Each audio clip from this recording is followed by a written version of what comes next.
Shalom Ubracha, nous poursuivons aujourd'hui avec la 9e Mishnah du 5e Pérek. Le Tana nous dit Ketzad Tolinu Mafshiti. Après avoir égorgé le Korban Pessah, après avoir aspergé son sang, il fallait maintenant le dépecer, enlever sa peau, enlever aussi les graisses qu'on devait brûler sur le Mizbeach, les Emorim, c'est-à-dire les morceaux marqués dans la Torah qu'on devait brûler sur le Mizbeach. Donc comment on procédait? Ketzad Tolinu Mafshitim. Comment on suspendait l'agneau, le sacrifice, et on lui enlevait la peau. Un kelayot shel barzel ayu kvuim bekotalim. Il y avait un kelayot shel barzel, c'est-à-dire des anneaux, c'est-à-dire des clous qui étaient comme un anneau, un crochet en fer, qui étaient fixés bekotalim sur les murs. Ou be'amoudim, et sur un petit amoud, c'est-à-dire un petit poteau, qui se trouvait dans la Hazara, l'endroit où on rinçait, où on dépeçait les bêtes, on coupait les bêtes en morceaux.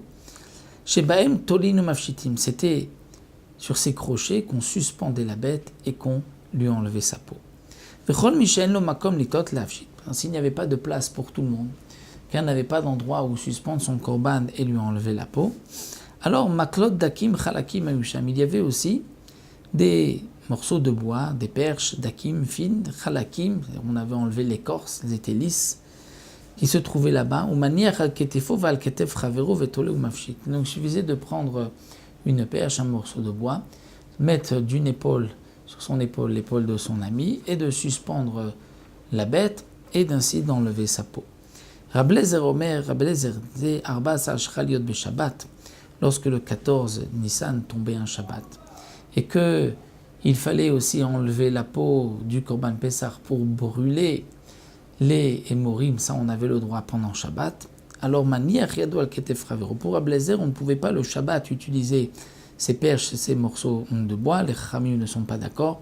Les Chachamim pensent qu'il n'y avait pas d'interdiction de Mouktsé, puisque ce n'est que Midei Rabbanan, et les Chachamim n'ont pas maintenu leur interdiction de Beth Amikdash, donc on pouvait pour les Chachamim utiliser les perches morceaux de bois, mais pour Ablezer, on ne pouvait pas.